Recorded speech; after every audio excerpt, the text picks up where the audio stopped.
Եվրոպական խորհրդարանի շատ պատգամավորներ ապշած են Հայաստանի վարչապետի այս դահլիճում հնչեցրած հակահայկական հայտարարություններից։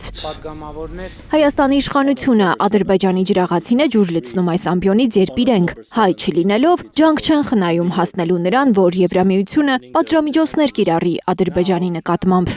Կարծում եմ այնտեղ կային մեծ թվով պատգամավորներ, որոնց մանիպուլացնել Նիկոլ Փաշինյանի նստեության չհաջողվեց, որոնք շատ քաջատեղյակ են Հայաստանում կատարվող զարգացումներին, որոնք քանիցս այցելել են Հայաստան, կային մարդիկ, որոնք Արցախ էին նույնիսկ այցելել ժամանակին։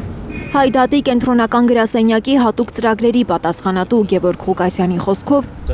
չնայած հայկական լոբինգի դեմ Ադրբեջանի, ցավոք նաև Հայաստանի իշխանությունների համառ պայքարին, Հայդատի եվրոպական հանձնախումբը չի հանձնվում, շարունակում է միջազգային հարթակներում հայկական շահերը ամեն գնով առաջ տանել։ Ինչպես տեսնում եք, Հայդատի համակարգի դեմ պայքարում են ոչ միայն Հայաստանի իշխանությունը, կամ ոչ միայն պայքարում են օրինակ թուրքերը Իփշեյնի կղզում, Թուրքիայի ժամանակվան արտգործնախարար Դավութ Օղլուի ներգրավմամբ կամ վերջերս այդքան հայտնի դարձած լոնդոնյան սկանդալը, այլ նաև ուղղակի Հայաստանի իշխանություններն են պայքարում Հայդատի համակարգի դեմ։ Այս ամեն ինչը ցույց է տալիս, որ Հայդատի համակարգը ճիշտ ուղղության վրա է։ Այս անգամ Եվրոպական խորհրդարանի 36 պատգամավոր պաշտոնական նամակ է ուղարկել Եվրոպական միության արտաքին գործերի եւ անվտանգության քաղաքականության բարձր ներկայացուցիչ Կայա Կալասին,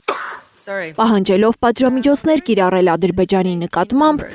ճնշել Ալիևին, որպեսզի թույլ տա արցախցիներին վերադառնալ Արցախ, ազատ Արցախի հայ գերիներին Բաքվի բանտերից եւ որպեսզի Եվրամիությունը դադարեցնի 44-օրյա պատերազմից հետո Ադրբեջանի հետ կնքած էներգետիկ համաձայնագիրը։ Պատգամավորները այդ նամակի մեջ նկատում են, որ սա այլևս մարդու իրավունքների հարց է։ Ոչ մեկ չի անդրադառնում այսպես կոչված խաղաղության համաձայնագրի նախաստորագրմանը կամ ասում է, որ գետնի վրա կա մարդու իրավունքների հարց եւ այս հարցը հասցեագրված չէ։ Մարդիկ անօրինական դատավարության են ենթարկվում, մարդկանց վերադարձի իրավունքը չի հարգվում, Ադրբեջանը շարունակում է սեփական անդիմադիր դաշտի նույնիսկ ճնշումը եւ այս պայմաններում Եվրոպական միություն Ադրբեջան համագործակցությունը նախ եւ առաջ հարված է եվրոպական արժեքներին։ Ժամանակ է պետք, որպեսզի Եվրամիության վրա ազդեցություն ունենան Եվրոպական խորհրդարանի պատգամավորների պարբերաբար ճնշումները, կարծում է Ղուկասյանն ու վստահեցնում, որ վաղ թե ուշ Եվրամիությունը հաշվի է նստելու Եվրախորհրդարանի պատգամավորների դիրքորոշման հետ։ Կարող են մանևրել, կարող են ժամանակ շահել, կարող են խոսումներ տալ, կարող են որոշակի սիմվոլիկ քայլեր իրականացնել, որպեսզի օրինակ Բուլղարիայի Սեխմիչ կայանում գազի ծագումնաբանության ստուգման ապացուցման հանգամանքներ, որ արդեն պարտադիր է, բայց այո գալու է մի պահ,